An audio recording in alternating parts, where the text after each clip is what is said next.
Here's the quilt project I'm working on right now. I think I already showed it before, but I put it away for a while and now I'm actually working on it. And I want to show you how I'm doing it assembly line style, so it'll make things go faster. Anytime you're quilting, the more that you can do assembly line style, the faster things are going to go. That's how I put so many quilts together in a short amount of time. All right, so I'm working on a log cabin quilt block. All of them are going to go from dark to light. The goal is that I can get it to look like this when we lay it all out like that. So the way a log cabin block is made is you start with your center square. Red is kind of the traditional, but you can do whatever. And then you add one piece that's the same size to the side of it, like to, I guess in this case would be to the right. And then you add a piece here, and then you add this piece here, and then you add this piece here, and then this piece here, this piece here, this piece here, this piece here. So basically you're just going in a circle. So if you just remember to go in a circle, you're going to be great. Now there's plenty of log cabin patterns out there that you can find for free on Pinterest. It'll tell you how to pre-cut your fabrics. I'm not doing that. So I have a bunch of scraps that are already cut into 2.5 inch widths. And so I'm just using these ones. So I'm basically just sewing it on and then I press my seams and cut it off where I need to cut it off.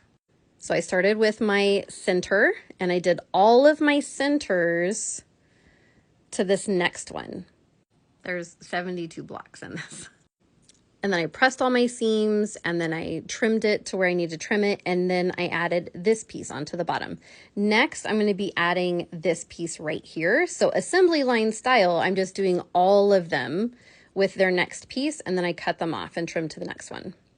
So the way I'm doing this that's going pretty fast is I just have those long scraps, and then I lay my next block on like this and position it where I have a little bit of space here because we're going to cut that off. And then I sew my next piece on.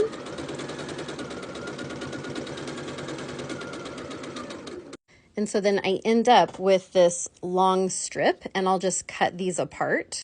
So I'm going to cut them all apart and then I'll just put them in a pile. And then eventually I go back and I press all of my seams.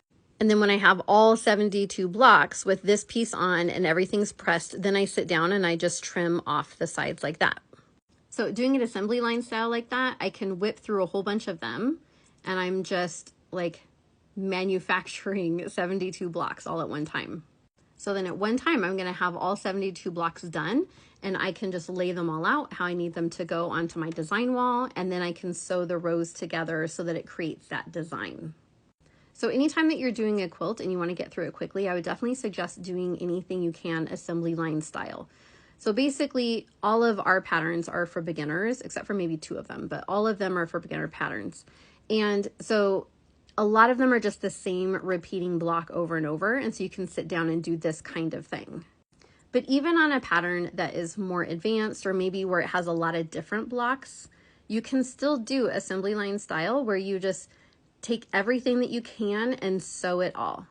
And then take all those and press all of those that you can. And then trim everything that you need to trim all at once. And then go back to sew on more stuff all at once. And so the more that you can reduce doing one block at a time and like going back and forth between an iron and your sewing machine and trimming, and if you just do everything assembly line style and sit down and sew everything you can and then press everything you can and then trim everything that you can, you'll whip through your quilts like this. It goes way faster. So give it a try next time.